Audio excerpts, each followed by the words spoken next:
You try to teach yourself different things, like you learning how to play the piano, or you're learning how to speak Mandarin. Yeah, correct.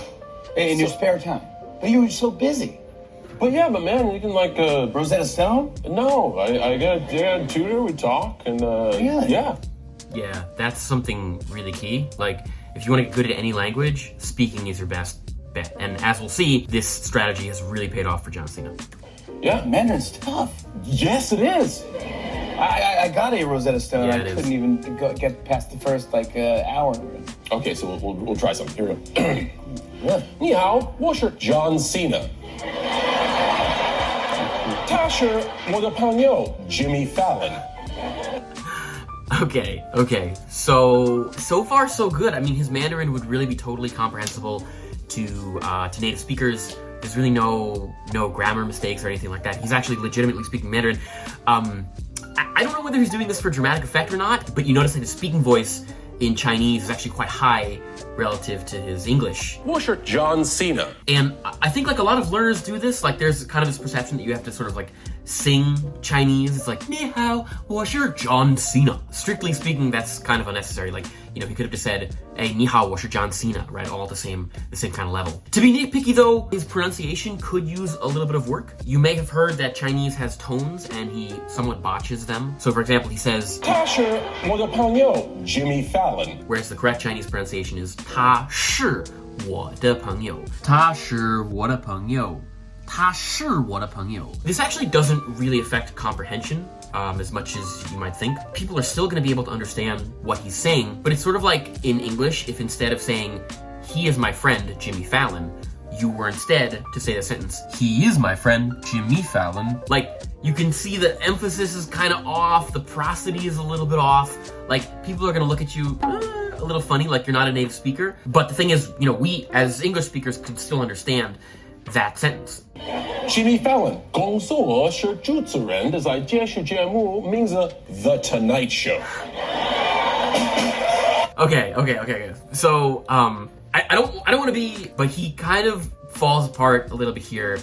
And to preface this by saying, I'm actually super impressed by his Mandarin, like really impressed. He's making a lot of grammar mistakes, but by these grammar mistakes, you can actually tell that he's a fluent Mandarin speaker because he's just speaking off the cuff. He hasn't memorized this sentence. If he was just memorizing 3 sentences to say on national television, he would have memorized these sentences with perfect grammar, but he hasn't. Jimmy Fallon has asked him to speak some Chinese and he's just speaking off the cuff. So it's actually really impressive what he can do. And I don't mean that in like a patronizing way either, like, oh, his Chinese is kind of good, but mine is way better. Context matters so much here. Like, I've dedicated my life to learning Chinese, and so naturally I've gotten pretty good at it, but he's spent only a couple years learning Mandarin, and he's gotten functionally fluent while also being a world-famous actor and wrestler. Like, that's kind of crazy.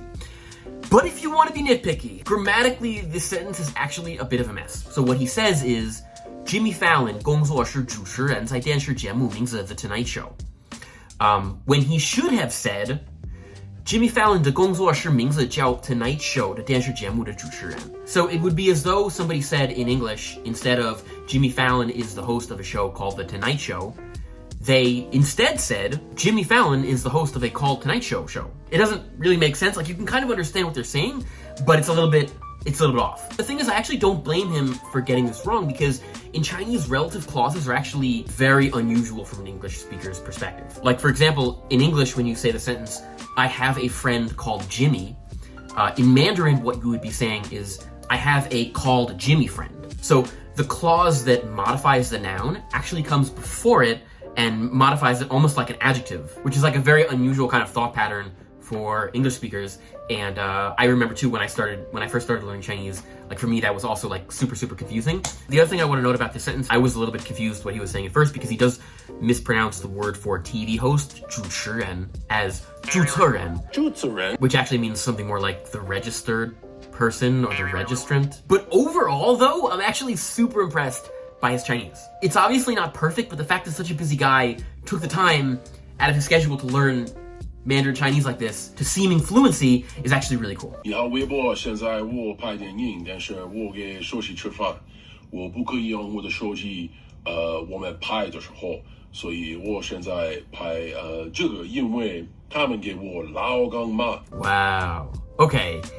So here, his grammar is really actually very on point here. And it's super cool what you can see in this clip, right? Because he's, first of all, he's totally fluent. He's speaking extemporaneously, right? This is just a one-take selfie shot. He obviously hasn't prepared this in advance. His tones, again, are not great. Could use a little bit of work. But his grammar is really on point. And what he's saying is actually totally comprehensible. And you can tell this because this clip actually went really viral in China, and Chinese people were able to understand what he was saying without any problem. He's basically conversationally fluent in Mandarin Chinese, which is really impressive. What to me is so impressive is like, he really isn't afraid to just open his mouth and start speaking, you know, despite the fact that he doesn't have perfect Chinese. Many, maybe most celebrities would not be willing to just kind of get up there on TV and say stuff in Chinese and risk themselves going so wrong. You know, he's able to do that. And as a result, he's kind of honed his Chinese to legitimate fluency. And I know that this video so far might sound kind of critical of his Chinese, but I actually think he's improved a lot since he first started speaking Chinese in 2016, when he went as the spokesperson for the WWE to China to give a public speech in Chinese. Let's take a look at that. 谢谢，刚对不起，因为我会设计用中文。 但是大多数时候我的中文只马马虎虎。Just like, first of all, just looking at his composure, again, just as a reminder, this is like the first time he's spoken Chinese in public, and you can see it. You can see like the nervousness, you can see the sweat dripping down his face. He's very nervous, he's not confident in this language. Particularly when you compare it with the later clips, it's really night and day. Also, something else that I think is really interesting, he sounds very, very American. Okay, so like, listen to this part. 我会说慢，我会说容易。 So like his intonation, right? 我会说慢，我会说容易. I am going to speak slowly, and I am going to speak simply. Right? 我会说慢，我会说容易. But he's emphasizing it the exact way that an American would emphasize it, right? Whereas a Chinese person might say, 我会说的简单一点. Like with sort of a different kind of intonation, right? Different speech pattern, different prosody. So you don't really see that as much in his later clips. So I think it's very interesting here. 请允许我告诉你们，一点关于 WWE。WWE 是传球公司。 Look at that woman in the back. Did you guys see that? She was like very confused because John Cena is having some pronunciation issues in this speech that are like, remember, you know, I talked about his tones earlier. His tones aren't great, but that's okay. Like, you can still kind of understand what he's saying. In this speech, like, he has pronunciation issues beyond just tones. Like, he's pronouncing certain things that are kind of very incomprehensible. Like, for example, the word 是传球公司。 传球公司, you know, he says 传球公司 instead of 全球公司.